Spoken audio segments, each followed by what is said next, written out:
Ngayon po ay gabi ng June 21, 2026. Bilang bahagi po ng foundation anniversary ng Bayan ng Maria Aurora dito sa Aurora Province, ang lokal na pamahalaan ng Maria Aurora maliban sa pagkakaroon ng baratilyo sa palibot ng Municipal Plaza at Municipal Building dito sa Barangay 3, kung saan ang mga tao ay maaaring makapamili ng kanilang mga nais bilhing mga gamit sa bahay, pagkain o meron ding mga peryantes. Bagamat nawala nga ang ilang mahahalagang mga activities na ginagawa tuwing piyesta ng bayang ito, katulad noon na mayroong mga Search for Binibining Maria Aurora, mga street dancing competition, mga cultural nights, talentadong Marialeño search, Farmers Day, mga drum and bugle lyre competition, mga Zumba competition at iba pa. Bonggang-bongga naman talaga tulad ng mga nakaraang taon o piyesta. Kaya't marami ang nalungkot ng mga mamamayan at nadismaya sa kawalan ng mga mapapanood pag piyesta. At ngayong ang piyesta, marami kasing inaasahan ang mga mamamayan na maraming activity tulad noon, katulad ng dati. Bagamat nauna nang ipinahayag ng LGU ni Mayor Ariel Bitong na magiging simple ang pagdaraos ng kapiestahan at isang araw na lamang sa pinaka-araw nito. At nagsipamigay na sila ng tig-5 kilong bigas sa mga pamilya ng bawat barangay bilang papiesta. Buti na lang, nagkaroon din naman ng activities ang ilang mga non-governmental organization katulad ng 4x4 off-roads challenge at ganon din ng mga motorcycle enthusiast na mga motorcycle trail challenge. Kahit nawala ang pang-araw at gabi-gabing pagtatanghal, bagamat nagkaroon ng ilang performances ang ilang grupo ng pagkanta o banda, bagamat yung inaasahang highlights sana ay nawala.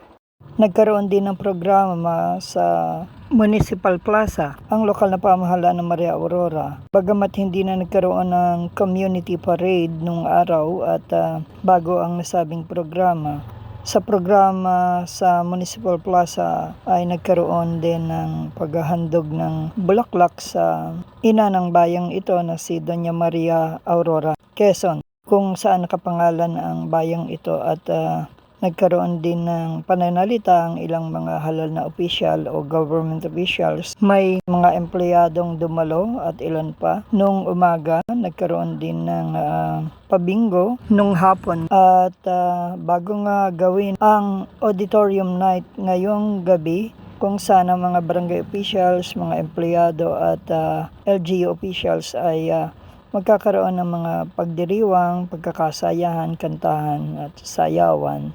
Live band dito sa Municipal Plaza ay sinimulan nga ito sa isang fireworks display na makikita sa kalangitan. Nasa 30 minuto rin ang nasabing fireworks display. Bilang bahagi ng 77th Foundation Anniversary ng bayang ito o piyesta.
Sabog yan.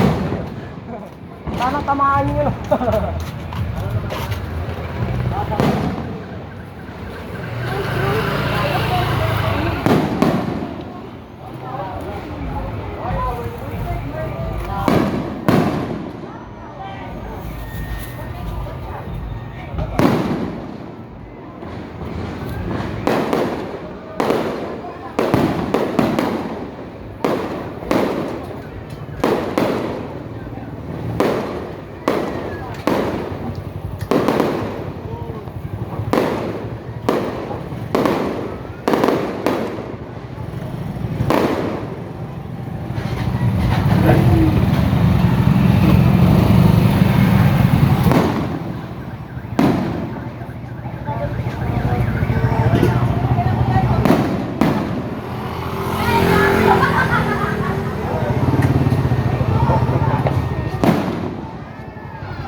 Sa NSK News ng NSK TV Channel, Narciso Co. Reporting.